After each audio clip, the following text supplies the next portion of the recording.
If I need to do some serious image editing, I use Pixlr, which is a free web-based photo editing tool similar to Photoshop. Now, I have used Photoshop in the past.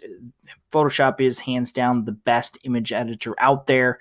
However, I'm a 100% Chromebook user, and frankly, I don't do enough image editing to warrant, purchasing a full Photoshop license. I'd like to show you a couple of things that you can do with Pixlr and how you might use it in your classroom. One of the things I love about Pixlr is it is 100% free and there is no login required. So you just go to pixlr.com/editor, and this is the page that will load.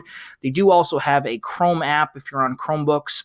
Goes to the same place. I'm going to go ahead and open an image from my computer. Probably the most common reason that I'll use Pixlr is to remove a background from a photo. So I created this simple image using auto draw, but it has a white background, and I need to layer this with some text and some other things.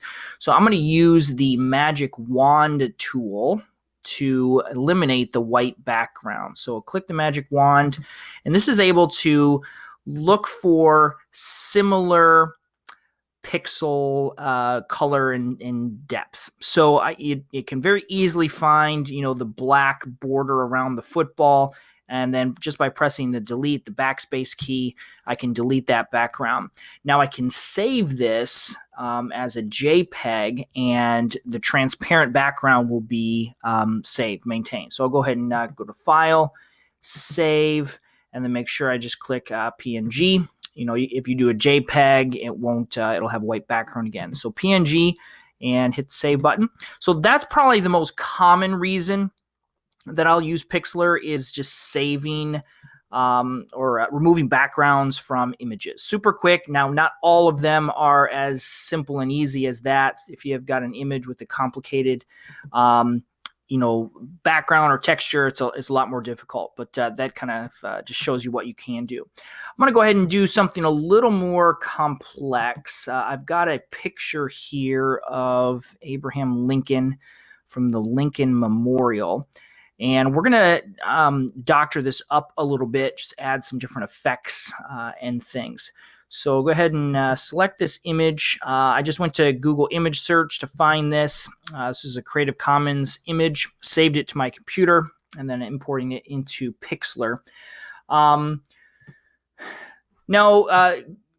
Pixlr is sometimes nice to go full screen. It's just so we maximize the canvas space. So I'm going to go ahead and do that, just get rid of all my tabs and everything. So just a couple of things that you have, over on the right side, these are your layers. And so I could add, multiple layers to keep things separate. So if I wanted to add some text, say, this is the Lincoln Memorial. So that layer of text stays separate from the image itself. And so that I can modify, add, remove, change, recolor without impacting all the layers simultaneously. So Pixlr, Photoshop are all layer-based image editing, and so I can add things to individual layers to view and isolate them. So that's a more advanced thing that you can do with Pixlr. Now, one of the neat things that Pixlr offers are some really cool filters. So I'm going to make sure I'm clicked on the image layer. I'm going to go up to the filter menu, and maybe we want to enhance the vignette a little bit. It's a very Instagram-esque thing to do. So that's just making the corners darker. So we'll do that, and we can do all kinds of things like turn this into an Obama-style poster.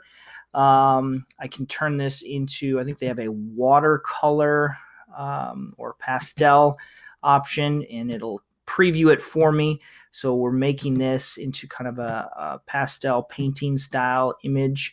Again, very kind of Instagram-esque things to do. Students can spend a lot of time playing with this and checking it out.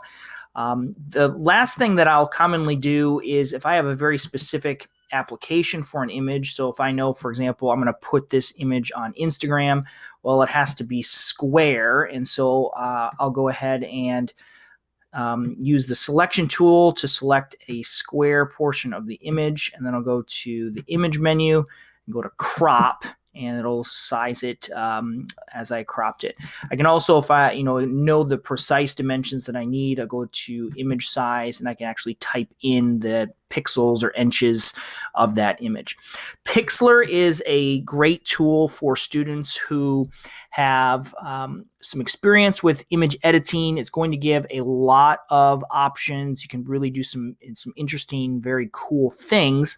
It is more complicated, more advanced. If you're just looking for simple things like cropping or adding Instagram style effects, there are some other simpler tools that may be sufficient. But if you need to do some serious photo editing, Pixlr is definitely my classroom recommendation.